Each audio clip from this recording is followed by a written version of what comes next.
Okay guys, it's time to start learning about services in Angular 2. Now before I explain what exactly is a service, I want to help you understand why services are required in the first place. So to explain that, I have a very simple application. Now it just displays a list of employees. So let's quickly have a look at the code. So we start off with the app module, which is the root module of our application, and this app module bootstraps the app component, which is the root component. Now in the app component, we just have an h1 tag that has random company as the text, and it has the employee list component nested inside it. And in the employee list component, we have a hard-coded array of employees that has ID, name, and gender. And using the ng-for directive, we iterate over this array displaying just the name.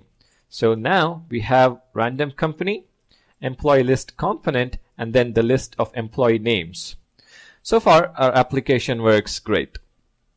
But now let's say that our boss comes in and tells us, hey, I need another view which gives me the details of all the employees, the ID, the name, gender, everything. So now we need a new employee details component. So we go ahead and create the employee details component. Again, we use the ng-for directive to iterate over the employees array, and we print the ID, the name, and the gender. But we have a problem here. We don't have the employee data available in this component.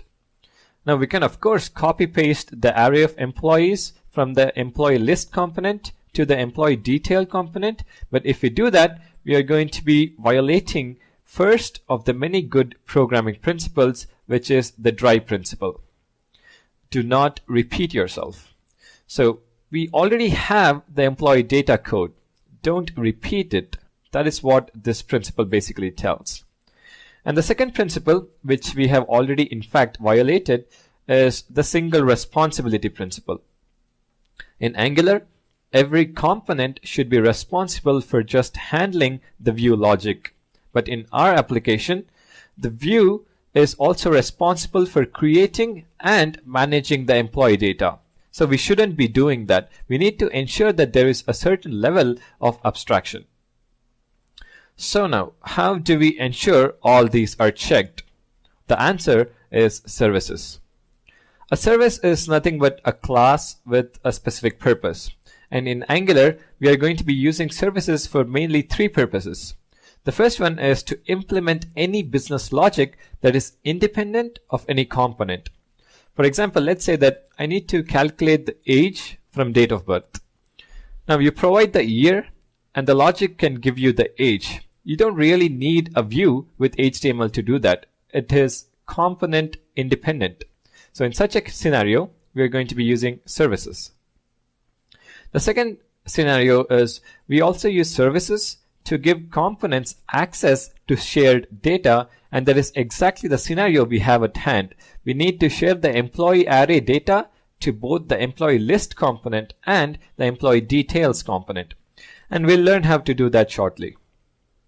And the third scenario is to handle external interactions. For example, connecting to a database. So these are the three scenarios. Let me quickly summarize what we have learned and then we can proceed with the next video.